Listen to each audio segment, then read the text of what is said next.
ওই মহিলার কাছ থেকে দূরে থাকতে বলেছিলাম সুলতানা। মুস্তাফা মন খারাপ করবেন বলে একটু দূরে ছিলাম, আর তাতেই দুর্ঘটনাটা ঘটে গেল। আপনি কি আমাকে দায়ী করছেন? শান্ত থাকুন, রাগের মাথায় কিছু করবেন না।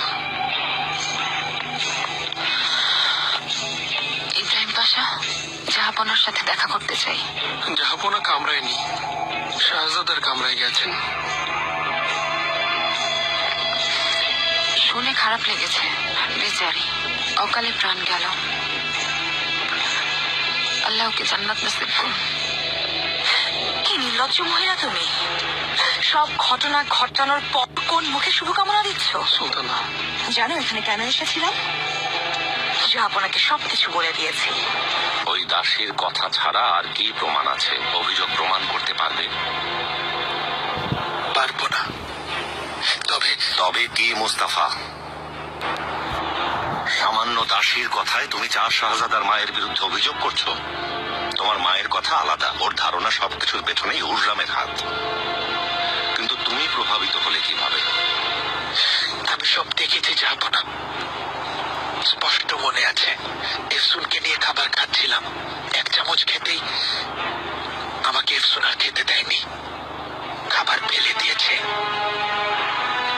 ভেবেছিলাম ভুলবশত, আসলে সে আমাকে বাঁচিয়েছিল। সারা রাত প্রচন্ড জ্বরে ভুগেছি আমি। আর তাছাড়া একজন মৃত্যু পথযাত্রী মিথ্যা বলবে কেন?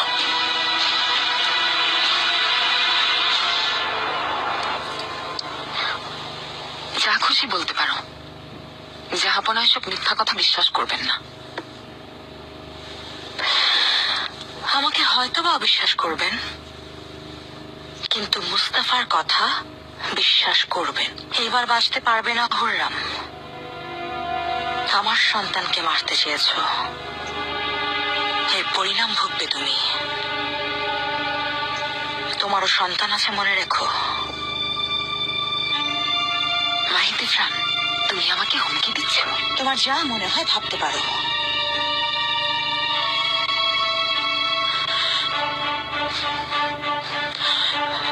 শুনলেন তো পাশা, আমাকে হুমকি দিচ্ছে। সুলতানা, আপনাকে যেতে অনুরোধ করছি, শাহজাদের কাছে থাকুন।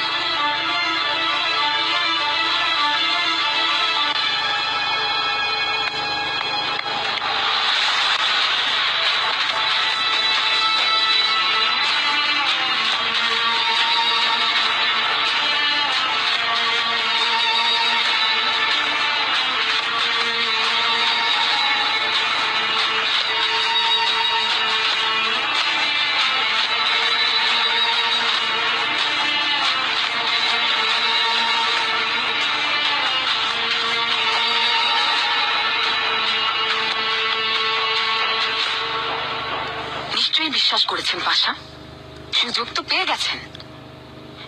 এবার এই মা ছেলের পক্ষে সুপারিশ করবেন আপনি। এই মারাত্মক অপরাধের তদন্ত অবশ্যই হবে, কারণ মুস্তাফার সুরক্ষার দায়িত্ব আমার উপর। তবে আপনি নিশ্চিন্ত থাকুন, যদি আপনি সত্যি নির্দোষ হন, আপনার খেয়াল আমি রাখবো।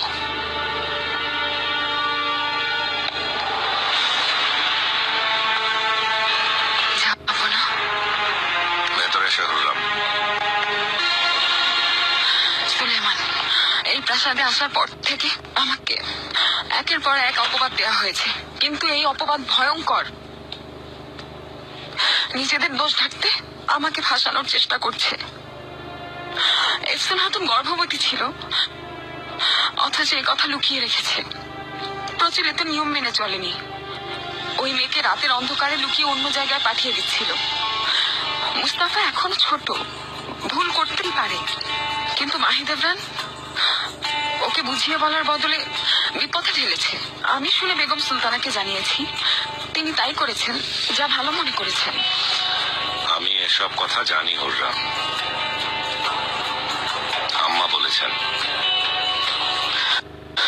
আমার কথা বিশ্বাস করুন সুলেমান, এফসুন কি বলেছে সে কথা আর কেউ শোনেনি, হয়তো কিছুই বলেনি। আমাকে মিথ্যা অপবাদ দিয়ে প্রতিশোধ নিতে চাইছে যাব না। তোমাকে আমার কথায় একটা কাজ করতে হবে। বলেই দেখুন সুলেমান, আপনার জন্য সব পারি, তা যাই হোক। তুমি কি আমার কথায় জীবন দিতে পারবে?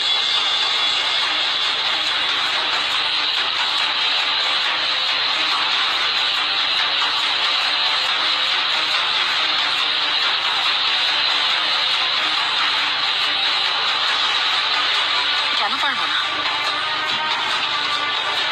আদেশ করেই দেখুন, আমি আপনার জন্য সবকিছু করতে পারি।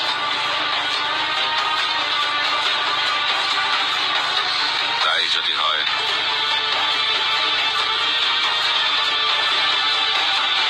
প্রমাণ করো।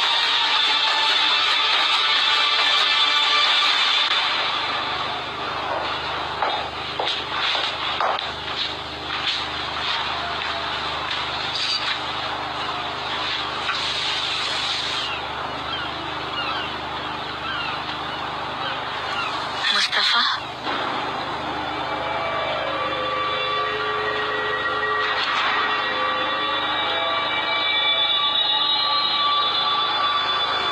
ধৈর্য ধরো, সব ঠিক হয়ে যাবে।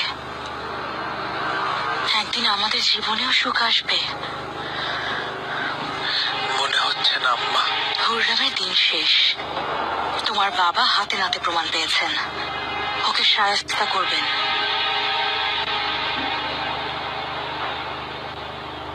উনি না করলে আমি করব। অসম্ভব, আপনি এসবের মাঝে জড়াবেন না। হুররাম সুলতানের লড়াই আমার সাথে।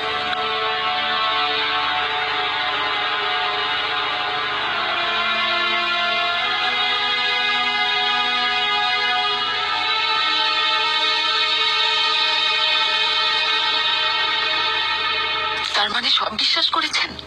কষ্ট পেলাম। আমার ভালোবাসা আর আন্তরিকতার এই প্রতিদান নিচ্ছেন? সিদ্ধান্ত তোমার। আমার সামনে একবারই প্রাণ দেবে, না দিলে দিলে প্রতিদিন?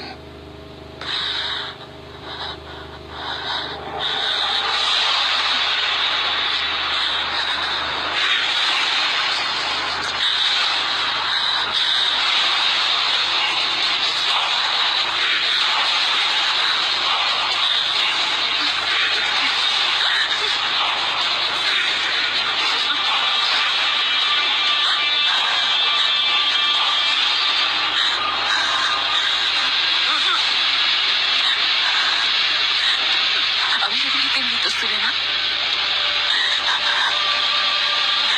এই বিষ শুধু আমার শরীরকে নিস্তেজ করবে।